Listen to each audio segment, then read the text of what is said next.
ऐ सती ने मेरी मां सीता का रूप बना लिया है, इसका अर्थ आज के बाद सती मेरे लिए मां जैसी हो गई। अब मैं इनके साथ गृहस्थ धर्म का निर्वाह कैसे करूंगा? त्याग भी नहीं सकता, प्रिया है, रह भी नहीं सकता। क्यों? अब मातृभाव में है अब मेरे लिए। क्या करें क्या करें? द्वंद आया।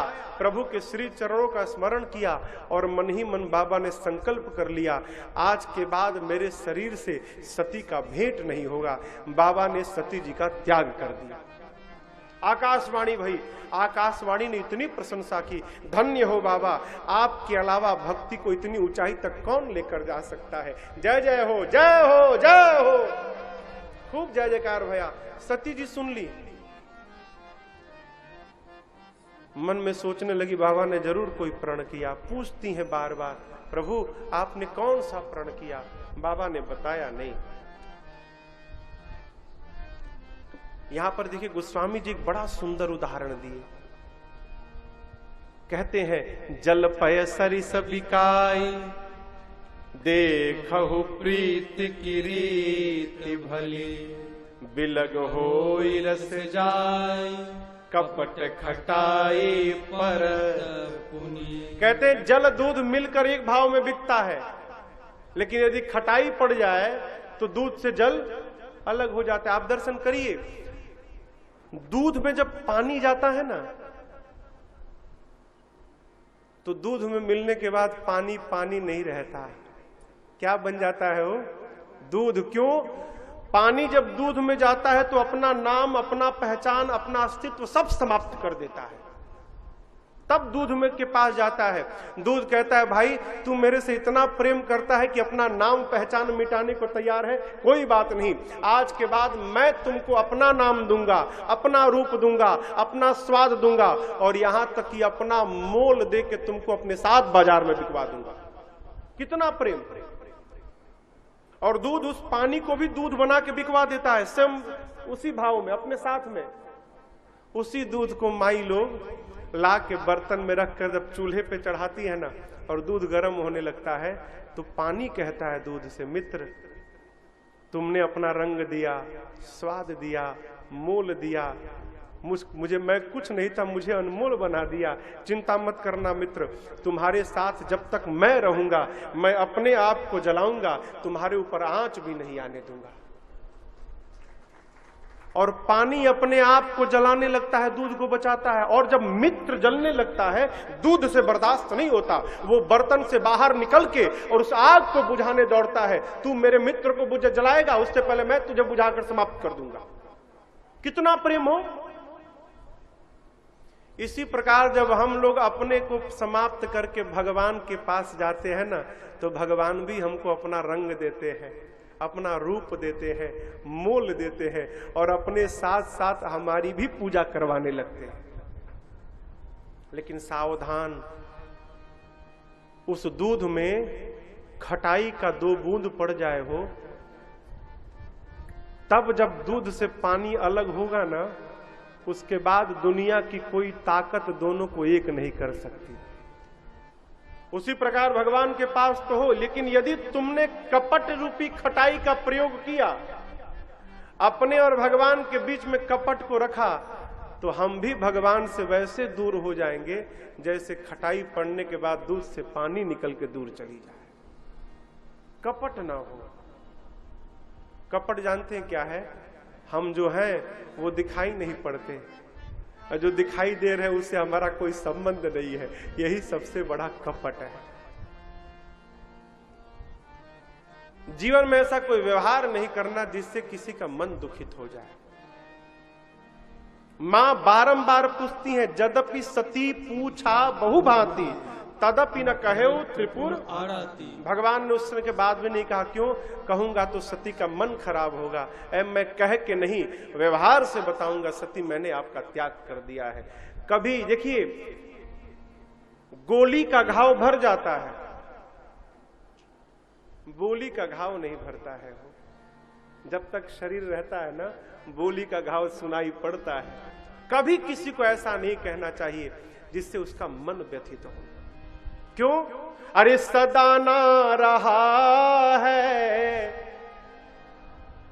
सदा ना रहेगा ये जमाना किसी का नहीं चाहिए दिल दुखाना किसी का नहीं चाहिए दिल दुखाना किसी का सदा ना रहा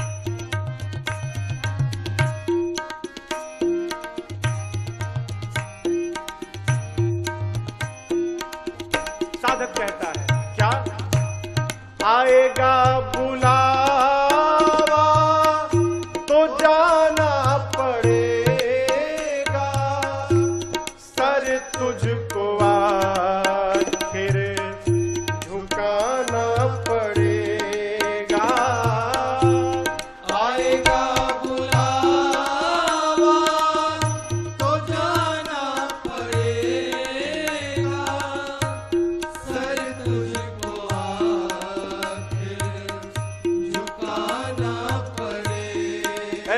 बलकेश्वर धाम में कथा हो रही है, चलना नहीं है, चलना कथा घुंघरू की डिलीवरी करनी है। बलवीर जी घुंघरू पहुंचाने जाना है, अभी टाइम है? आप चलेंगे भाई साहब, मेरी गाड़ी आई उसको अनलोड कराना है, अभी टाइम नहीं है मेरे पास। अरे यहां बहाना बना लो, लेकिन याद रहे वहां पर वहां ना चलेगा, वहां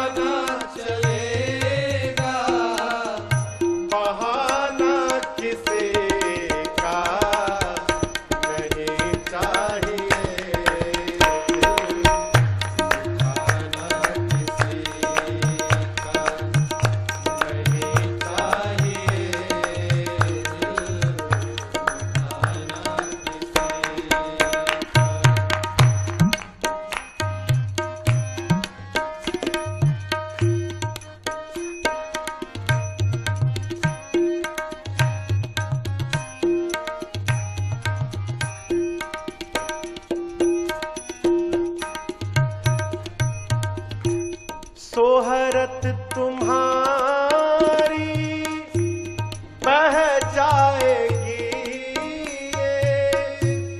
दौलत यहीं पर रह जाएगी। सोहरत तुम्हारी बह जाएगी, दौलत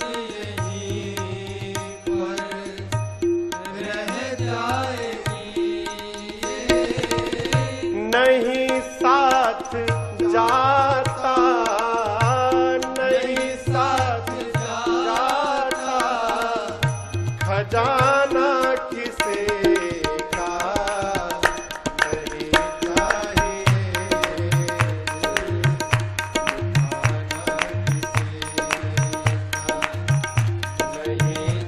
चाहिए,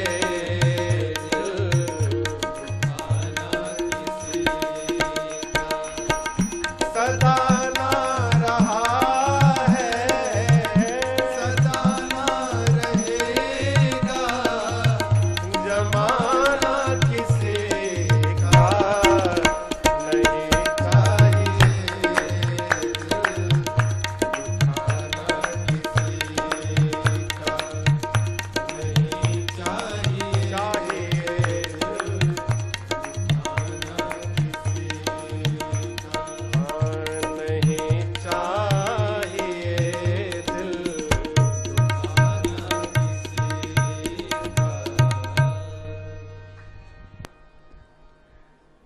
एक व्यक्ति मरने वाला था,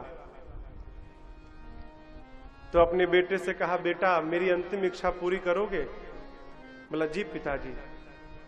चाबी पकड़ो, तिजोरी में एक मोजा है, निकाल कर ले आओ। गया, तिजोरी खोला तो उसमें से एक मोजा निकाला। मोजा 10 स्थान पे फटा हुआ था।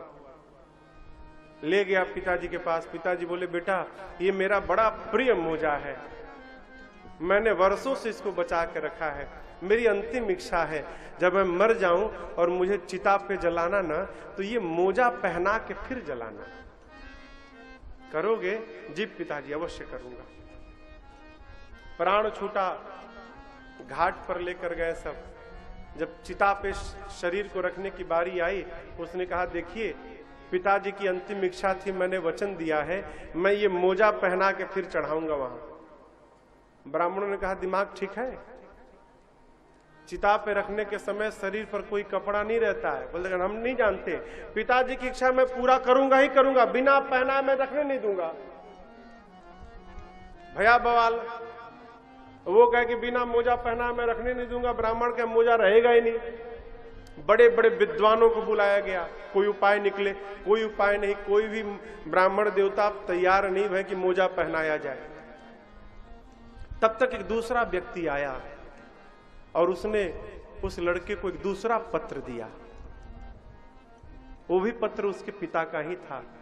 बच्चे ने पत्र खोला, उसमें लिखा था पिता ने, बेटे आज तुम देख रहे हो ना, तुम्हारे लाखों प्रयास करने के बाद भी ये फटा हुआ मोजा भी मुझे कोई पहनाने नहीं दे रहा है। अरे संपत्ति तो छोड़ो, मैं अपने साथ एक फटा मोजा भी नहीं लेके जा सकता हूं। मैं तुमको समझाने के लिए कहा था, जीवन में खूब पैसा कमाना, धन कमाना, लेकिन साथ में थोड़ा वो भी कमाते जाना जिसको साथ में लेकर अगले जन्म तक यात्रा कर सको। क्यों? सब कमा लोगे, ये नहीं कमा पाओ ना, तो जाते समय कंगाल होके जाना पड़ेगा, साथ में कुछ जाए होएगा नहीं। नहीं साथ जाता अरे खजाना किसी का, इसलिए नहीं चाहिए दिल दुखाना किसी। बाबा ने बताया नहीं, लेकर गए कैलाश और शंकर भगवान 87,000 वर्ष के लिए समाधि में चले गए। जानते हैं, किसी को सजा देनी हो, सबसे बड़ी सजा है मौन धारण कर लीजिए। इससे बड़ी कोई सजा नहीं होती। सामने रहे बात मत करिए, मौन धारण करिए। मौन धारण करना तपस्या है, साधारण बात नहीं है। चुप हो जाना। लोग कोई नहीं मिलता तो शीशे से बात करते हैं। बाबा मौन हो गए। 87,000 वर्ष बाद समाधि से बाहर आए, राम राम स्मरण किए। सती जी दौड़ कर गई, प्रणाम की। बाबा ने सामने बिठाकर लगे बाबा कथा सुनाने, लगे कहन हरि कथा रसाला। ठीक इसी समय ब्रह्मा जी ने सती के पिता दक्ष को प्रजापतियों का नायक घोषित कर दिया। बड़ा अधिकार दक्ष को जैसे मिला। आपको बतावें, दक्ष इतने बड़े अभागे थे, अपने दामाद यानी शंकर भगवान को ही शत्रु मानते थे। क्यों? एक बार ब्रह्मा जी की सभा बैठी थी, सारे देवता बैठे थे। दक्ष आए तो जितने देवता दिग्पाल थे सब सम्मान में खड़े हो गए। ब्रह्मा विष्णु महेश क्यों खड़े भय हो भाई, सबके ऊपर है। दक्ष सोचने लगा कि ठीक है, विष्णु जी नहीं भय कोई बात नहीं, ब्रह्मा जी नहीं भय कोई बात नहीं, लेकिन ये शंकर तो मेरा दामाद है, इसको तो कम से कम खड़ा होना चाहिए। बाबा को पता नहीं कि ससुर जी आए हैं, वो तो झोली में हाथ डाले, आंख बंद करके राम राम राम राम में लगे हुए हैं। लेकिन जानते हैं, जीव का स्वभाव कहीं जाता है ना, तो ये नहीं दिखाई पड़ता कि 100 लोग खड़े होकर प्रणाम किए, उसको वो पहले दिखाई पड़ता कि वो नहीं खड़े बैठे। हम जब गए तो प्राप्त होता हुआ सम्मान नहीं दिखता, पहले क्या दिखता है, हमको आने पर खड़ा कौन नहीं भैया, पहले लिस्ट बनाओ उसकी। ये दुख का सबसे बड़ा कारण है। वो उसी दिन से दक्ष बाबा को अपना शत्रु मान लिए। बड़ा अधिकार मिला। शिव जी को अपमानित करने के लिए हरिद्वार के कनखल में यज्ञ की रचना की, सबको बुलाया, छोड़ ब्रह्मा विष्णु और महेश को। बाबा मैया सती को कथा सुना रहे हैं, सारे देवता निमंत्रण आया है, सुंदर सुंदर विमान में बैठकर अपनी अर्धांगिनियों के साथ, और कैलाश के ऊपर से विमान लेके जाने लगे। अरे भाई बाईपास से चले जाते, लेकिन नहीं, सारे देवता कैलाश के ऊपर से। क्यों? बाबा को ये बताने के लिए ससुर जी ने आपको नहीं बुलाया, हम लोग को बुलाया है। सती जी ने पूछा, प्रभु ये सारे देवता? शंकर भगवान ने कहा, आपके पिताजी यज्ञ कर रहे हैं, उसी में भाग लेने जा रहे हैं सब। मां ने कहा, प्रभु मैं भी हुआ हूं। बाबा ने कहा, बुलाया नहीं गया। मां ने कहा, प्रभु पिताजी के घर, मित्र के घर, गुरु जी के घर और स्वामी के घर, 4 स्थान पे तो बिना बुलाए जाना चाहिए। बाबा ने कहा, बात सही है आपकी, लेकिन यदि अपमानित करने के लिए नहीं बुलाया गया है तो जाने पर कल्याण नहीं होगा। मां नहीं मानी। अंत में 2 गणों को साथ में लगाकर बाबा ने विदा कर दिया।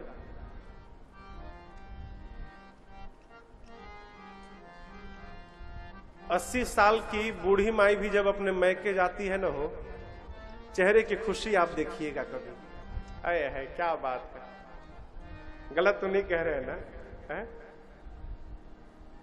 सती मैया जब चली मैके ना, ऐसा होगा वैसा होगा, ये मिलेंगे वो मिलेंगी, इनसे मिलूंगी उनसे मिलूंगी। लेकिन आपको बतावें, सती मैया जब गई ना हो, मेरी मां से कोई बात तक नहीं किया। पिता भवन जब गई भवानी, दक्ष त्रास काहू न सनमानी। किसी ने मिला तक नहीं, कोई किसी ने देखा तक नहीं मेरी मां को, कोई बात नहीं। सती मैया अपनी मां के पास गई, और आपको बतावे, सती मैया की मां ने जब अपनी बेटी को देखा ना हो, दौड़ गई और जाकर आदर पूर्वक मां अपनी बेटी से मिली। संसार आपका त्याग कर सकता है, लेकिन याद रखिएगा, मां अपने बच्चे की कभी त्याग नहीं कर सकती। कोई न मिले, मां अवश्य मिलती है। इसलिए सबके प्रति अपराध हो जाए, जीवन में कभी भूल कर मां के प्रति अपराध न बने। क्यों? भगवान के प्रति अपराध होगा, कोई बात नहीं, मां के प्रति अपराध हो गया ना हो, फिर कुछ बचता नहीं है जीवन में। और जिसके साथ मां का आशीर्वाद मिल गया, उसको कोई ऊंचाई से पहुंचने से रोक भी नहीं सकता। हमारे कलकत्ता के एक बहुत बड़े शायर हैं मुनव्वर राणा, वो कहते हैं, मैंने बुलंदी के हर निशान को छुआ, मैंने बुलंदी के हर निशान को छुआ, लेकिन सच कहता हूं, जब मेरी मां ने मुझे गोद में उठाया, तब जाकर आसमान को छुआ। बिना मां के आशीर्वाद के कुछ होने वाला नहीं है। सादर भले ही मिली एक माता, कोई न मिला, मां मिल गई, सारा कष्ट समाप्त। मां ने कहा अपनी मां से, मां मैं यज्ञ मंडप की परिक्रमा लगाना चाहती हूं। गई, जाकर सती जी ने परिक्रमा लगाया, देखा सभी देवताओं का स्थान, मेरे पति के लिए कोई स्थान नहीं। इतना अपमान। अब तो जो जो बातें बाबा ने कही थी, सारी बातें कानों में गूंजने लगी। मां का क्रोध बढ़ गया, इतना क्रोध बढ़ा, मेरी मां सती का दपट पड़ी मुनियों के ऊपर। बोले, मुनि ऋषिगण कान खोलकर सुनिए, सुनो सभासद सकल मुनिंदा, सुनो सभासद सकल मुनिंदा, कही सुनी जिन शंकर निंदा, कही सुनी जिन शंकर निंदा। हो फल तुरत लहब सबका हो, फल तुरत लहब सबका हो, भली बात पछताव पिता हो, भली बात पछताव पिता हो। संत शंभु श्रीपति अपवादा, संत शंभु श्रीपति अपवादा, सुनिए जहां तहां असिमर जादा, सुनिए जहां तहां असिमर जादा। काटिए तासु जीव जो बसाई, काटिए तासु जीव जो बसाई। श्रवण मूदिनत चलिए पराई, श्रवण मूदिनत चलिए पराई। जगदात्मा महेश पुरारी, जगदात्मा महेश पुरारी। जगत जनक सबके हितकारी, जगत जनक सबके हितकारी। पिता मंदमति निंदत देहि, पिता मंदमति निंदत। मैं दक्ष शुक्र संभव यह देहि, दक्ष शुक्र संभव यह देहि। तजिहो तुरत देहत ही हेतु, तजिहो तुरत देहत ही हेतु। हो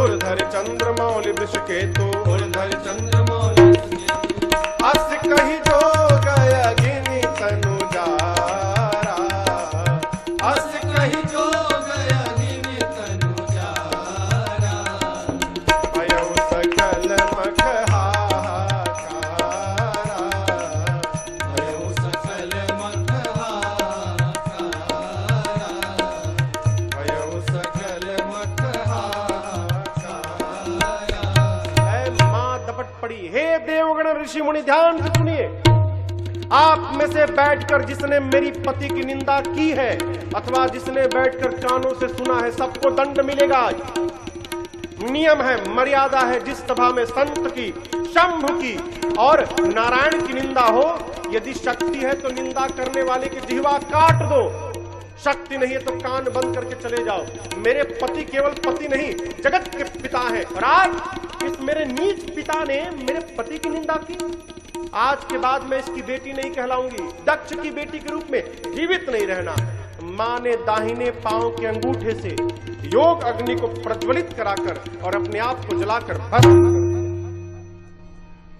मां जलकर भस्म हो गई हो। बाबा के 2 रुद्रगण साथ में थे, लगे विध्वंस करने। नारद जी जाकर शंकर भगवान को बताएं।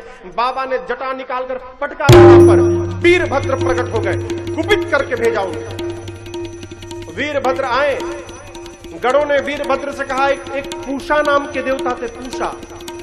शिव जी की निंदा हो रही थी तो बहुत जोर जोर से हंस रहे थे।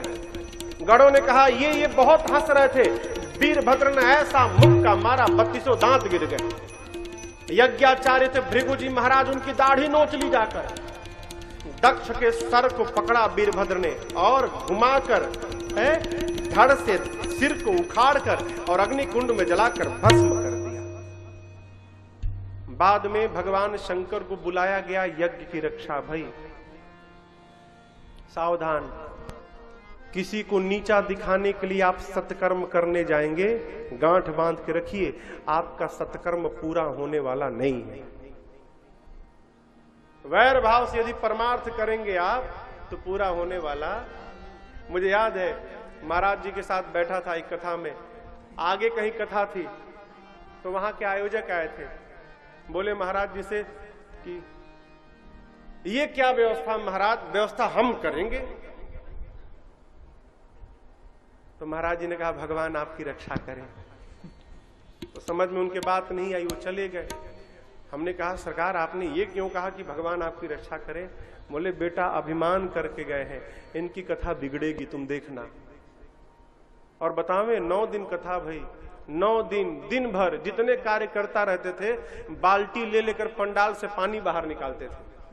तो शाम को कथा होती थी, फिर रात भर में इतने इंद्र नारायण प्रसन्न हो जाते थे, फिर सुबह लबालब पानी, फिर दिन भर बाल्टी लेके पानी निकालो। 9 दिन यही चला। यदि आप द्वेष भाव लेकर, वैर भाव लेकर, विरोध भाव लेकर, तुलनात्मक भाव लेकर परमार्थ करने जाओगे, आपका काम पूरा होने वाला नहीं है। इधर देखिए, सती मैया मरते समय, अरे सती मरत हरि सन बर मांगा। क्या मांगा? इसी जन्म में नहीं, जन्म जन्म केवल शिव पद अनुराग। हे राम जी, आप एक आशीर्वाद दीजिए, अगले जन्म में भी ना मैं बाबा के ही चरणों की दासी बनूं, इसके अलावा मुझे कुछ नहीं चाहिए। राम जी से क्यों मांगी जानती हैं? मैंने परीक्षा राम जी की ली थी, अपराध राम जी के प्रति किया था। जब तक राम जी क्षमा नहीं करेंगे तब तक बाबा मुझे स्वीकार नहीं करेंगे। दूसरी बात, सती जी जानती हैं कि राम जी की हर आज्ञा का पालन बाबा करते हैं। एक बात कहें, हमारे जीवन में भी कोई ऐसा होना चाहिए ना जिसकी हम हर आज्ञा का पालन करें। बुरा मत मानिएगा, जिसके जीवन में कोई बड़ा नहीं रहता ना, जिसके मन में किसी बड़े के प्रति भय नहीं रहता, क्षमा करिएगा, उसको रावण बनने में समय नहीं लगता। हमारे ऊपर कोई रहे जो गलत करने पर हमको टोक सके, जिसकी हम हर आज्ञा का पालन करें। राम जी शंकर जी को अपना भगवान मानते हैं और शिव जी राम जी को अपना भगवान मानते हैं। ये संबंध है, सेवक स्वामी सखा सिय पी के। कौन? बाबा मेरे। राम जी ने कहा ठीक है, अगले जन्म में भी आप बाबा की ही दासी बनेंगी। इस बार आप दक्ष की बेटी थी, आपके पिता के सर को तो जला दिया गया, लेकिन बकरे का सर लगाकर उनको जीवित कर दिया गया है। तो कहिए तो अगले बार भी दक्ष की बेटी